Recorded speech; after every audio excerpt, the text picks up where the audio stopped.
Hey, welcome back to Producer Diaries. Today we're going for something a little bit different to the norm again, because once again what I had planned on doing I don't really have time to do because I've got a lot of packing and things to do and just a lot of life in general going on around right now. So we're going to do something a bit different, and I'm going to show you all my mix from last week's video. So this is my Pro Tools session for my cover of So Fast. This here up in orange is the acoustic guitars, the red is the bass, and the pinky purpley colour is the vocals. And like I said, I had planned on doing backing vocals, which would have been another ton of stuff underneath, but I got ill at the end of last week, so I wasn't able to record any more vocals because they would have sounded dog shit. Also, apologies if you can hear the engine outside. I don't know what's going on. I just know that it's too hot in my bedroom right now to record without having my window open, so there's just going to be some outside noise going on. But this is the best I can do. So as you can see, I've got all these folders set up, and I've got a lot of unused tracks. And the reason for those is I have a lot of templates already set up on Pro Tools. So if I'm recording an acoustic guitar, I can just go File, Import Session Data, Acoustic, and then I can just go hey, and I can just whack these in, and then that brings me a new acoustic folder. So it's got a left and a right guitar if I want to record wide, or it's got a mono guitar if I'm doing a single tracked acoustic, which sometimes if the acoustic's not the main like chord instrument going in, or if this is going to be a solo or something, then we'll just record it in mono. But it means I've got everything set up, and I've already got all of my buses set up. So this is going to the reverb, and then like for my bass I've got the amp sim, I've got a track for a real amp if I'm going to be miking up an amp as I'm recording as well. So I've got a lot of things just ready to go and make my life a bit quicker when I am recording. Now I've just brought them down so I can look at them properly. So the most important part of this mix, the first thing I recorded, the first thing to take into account is the acoustic guitars, which is why they are front and center. They were the first thing I mixed because they're what matters. These little bits here, at the end of recording the guitar, I let the guitars ring out and then I clap, because that means I can sync the video to the audio nice and easy for when I'm putting the YouTube video together. So that's just what those are here for. These gaps here are silence, so whenever I have silence in a track, I prefer to cut it or mute it or just do something to make sure there's no noise coming from that track whatsoever. So if I was to play this, and then you can see on here I have put some small fades in just to make everything nice and smooth and keep everything how I intend it to be. So this is my reverb. Even when I was recording this, I could hear the reverb, and that's just always on, and then the bus here sends it to the reverb. So the reverb is always there when I'm recording. It kind of helps me to... The closer I can record the track to how I want it to sound, the better I can play for how I want it to sound, rather than having to kind of overcompensate for something. I can record what's in my head, and I can make what I want to record come out into Pro Tools.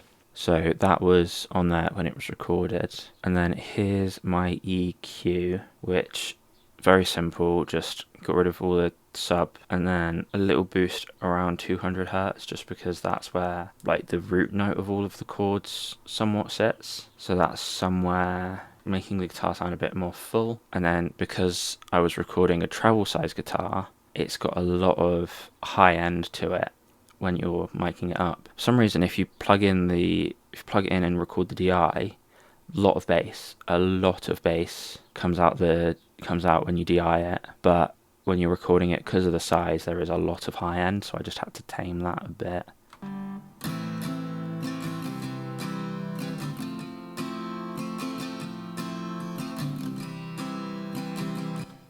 That just kind of rounds the thing off, and obviously during the verses there is no bass being played.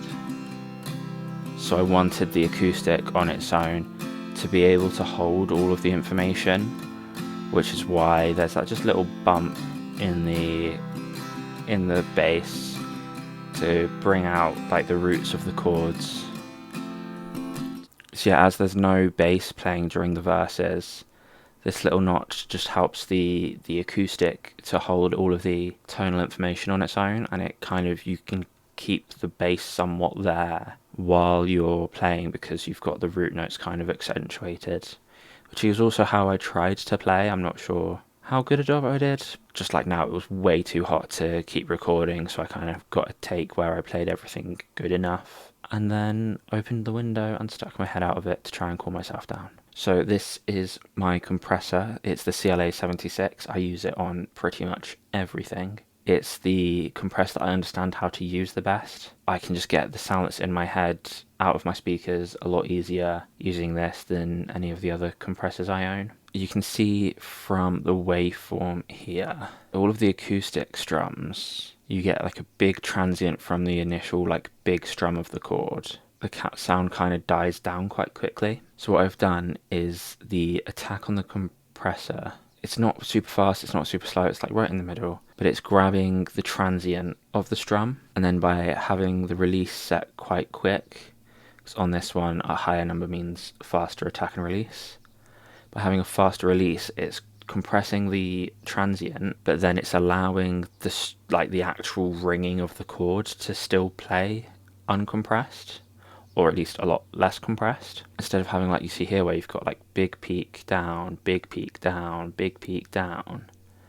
It's going to make the sound a lot more consistent as it goes through. For a lot of the song it's just the acoustic and the singing. To me it makes a lot of sense to have the acoustic as consistent throughout and have the vocals as consistent throughout as well, to make the sound level a lot more consistent throughout the track. So the next thing I recorded was the bass, which has a very, very simple sound to it. It is literally just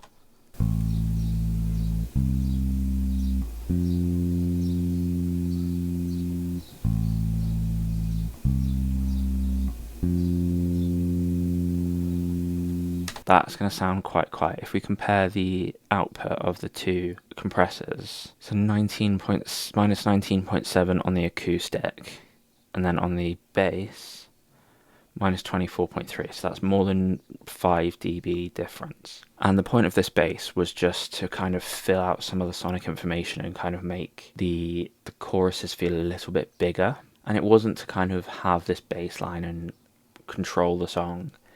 It was just as like a little extra over, a little over. And with the bass we went for quite a fast attack on the transient, but then we went a slower release. So like as the bass note starts to ring out less, that's when the compressor releases. So it's going to grab the transient, and then instead of going down, the compressor's going to let off.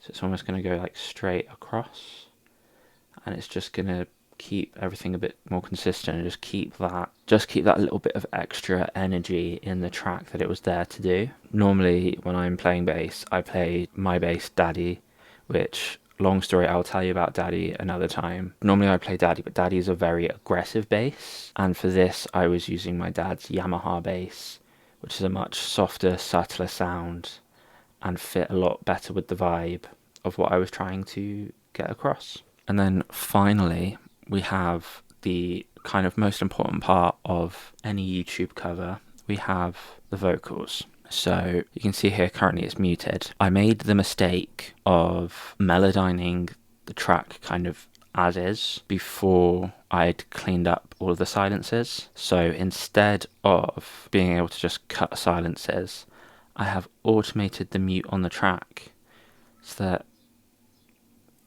if I was to hit play, you'll see that the track will mute and unmute so that you can hear what I'm singing, and then it will be muted when I'm not singing so that there's none of the background noise coming through. You don't have to go so fast, darling, if you don't want to. Don't have to get your bags. Now, I must say I'm a lot more proud of my vocals on this than I was on the cover of this or any of the covers I've done in the past. This is probably the first time I've actually been happy with my vocals, or at least 90% of my vocals, because I'll show you in Melodyne. Now, luckily with Melodyne, you can just resize the window. Now, we are here at like the middle of the final chorus, and this bit here, no matter what I did, I could not get it to sound right, but I sang it out of tune, so I had to keep it melodined. No, you don't have to go so quickly. Stay. Just this section here. No, you don't have to go so quickly. You can hear that the Melodyne is doing a lot of work, which is not something anyone enjoys. And had I been recording a somewhat competent vocalist, that wouldn't have been an issue. That would have been absolutely fine. But because I am me and I can't sing, that there just had to be a problem. So yeah, that is my first part of my vocal chain, is Melodyne. I think everyone should be using it, because if you're a good vocalist, it only takes up like 5-10%. Anyone you see performing live at a semi-decent sized gig is using live auto-tune. Every recording you hear, no matter what, is using some sort of pitch correction on the vocals. So don't think you are too good, too strong, too powerful to be using pitch correction, because everyone's doing it. It's just a part of life. Up next in my vocal chain is the EQ. So that, to me, is the most important thing for getting the voice to sound right. When I was at uni, I worked with basically only female vocalists, so I could go from one session to the next and I'd have somewhat of an idea of how to make the EQ sound good. Whereas, because I never really worked with male vocalists at uni, I never really got to practice EQing a male vocal other than doing my own now. So I'm not entirely sure what makes a good vocal EQ, and this, in the grand scheme of things, could be rubbish, but I just went with what my ears said sounded good, and yeah, hope for the best. And this is what my ears came up with, so I'm quite happy with it. Up next, I have a de-esser. This is the R de-esser from Waves, and I just used the male preset. It sounds pretty good. Tried kind of adjusting some of the parameters just to see if I could make it sound better than the preset. The preset sounded better than anything I could come up with, so this is what happened. And then finally, once again, back to the CLA 76. My vocals are really inconsistent, so kind of a faster attack, slower release similar to the bass, to kind of keep everything as like uniformly level as possible. I'm not sure how well it worked, but it's what I tried. I like how it sounded. You might be like, oh, it's absolute dog shit. This vocal chain is absolute dog shit. But this is what sounded good to my ears and what sounded good in the context of the track. Now, as well as having this part of my vocal chain, because I'd only recorded a mono vocal rather than recording stereo or recording harmonies, in order for the vocals to take up a bit more space within the mix, I have a delay send on my vocals, which sends them to an Echo Boy. This has a left and a right delay, so that you're getting a slight delay coming into each of your ears. And because they're slightly offset by like 15-ish milliseconds, they're not going to cancel, there's not going to be any phase issues. They just sit one in each ear. And by having them really low in the mix, it's giving the vocals that space, but you're not hearing it as an echo. It basically just makes the vocal as a whole sound wider. And so that's what I do, especially because I can't sing consistently enough to double track a song. So this is what I do for me to make my vocals wider. And it's just something I picked up when I was at uni to kind of correct any mistakes I made. I don't think I recorded myself singing after first year, so it's one of those things. Finally, probably the most important part of my mixing is right down here at the bottom. Each of these routing folders and the aux channels I've got with like reverbs and the delay and whatever, they all come into this submix. And normally I might put like a bus compressor or a tape saturation or something like that just to kind of shape the final sound, bring the cohesion of the track all in together. So that would be going into the submix, and then that goes to my master fader. And the way Pro Tools works is all of the inserts you have on the master fader happen after the fader. So changing the master fader will affect that. So having the submix means I can have my bus compression, my final saturation, just anything that glues the track together, I can put in together at the end, and I can have it in a way that dropping the whole track by however much isn't going to affect the sound of my saturation. And then the only thing you'll see in my master fader is Sound ID. So I got Sound ID before they started rolling out all of their AI bullshit. So I probably did put some money towards their AI scheme, but I know not to buy anything from them again now that they are trying to sell music making AI. But this basically is, I've got room correction, so it came with a microphone, and it corrects the room, and it also corrects the headphones I have so that everything sounds as flat as possible to make the best mix decisions possible. As you can see by my room calibration, my room is not great for mixing, so my mixes, since getting this, have become a lot better. And then because this defaults to minus 12 dB, I just have a 12 dB gain makeup, so that way I'm not mixing into this, having things loud enough in this, turning this off and just being absolutely destroyed by how loud the tracks are. I'm kind of mixing to what is still 0, essentially, so that it makes all of my mixes sound the right volume, and I'm not turning this off and everything's twice as loud as it should be. But yeah, that is how I mixed my cover of So Fast. In the future, once I am better on camera and I am better at communicating my points, I will probably do another video like this for some other songs that I make. But for now, it's a case of I'm just trying to make as much music as I can and make as many videos as I can, and holding myself to a slightly higher standard each time I go about making a video, trying to become the best musician, the best producer, the best video maker I can be. If you've stuck around this long, thank you very much for watching. I know videos like this, and especially from someone with the charisma I have, a video like this can be very boring. It could be something that interests you. You could see something and go, oh, that's a good idea. Or you could be someone who has no clue what Pro Tools even is, and you just like the idea of looking at how music's made. I don't know. Thank you for watching. If you've made it this far, leave a like down below and maybe hit the subscribe button. I won't see you next week because I haven't planned ahead well enough, and so I won't be able to make a video before I go on holiday. So I'll see you in 2 weeks. I'll make the next video once I'm back from my holiday. Yeah, 2 weeks time I'll see you, and hopefully the video I make then will be just as good as the videos I've made in the past, if not better, and I can kind of build some momentum based on where I am now and where I'm hoping to be. So yeah, I'll see you all soon. Goodbye.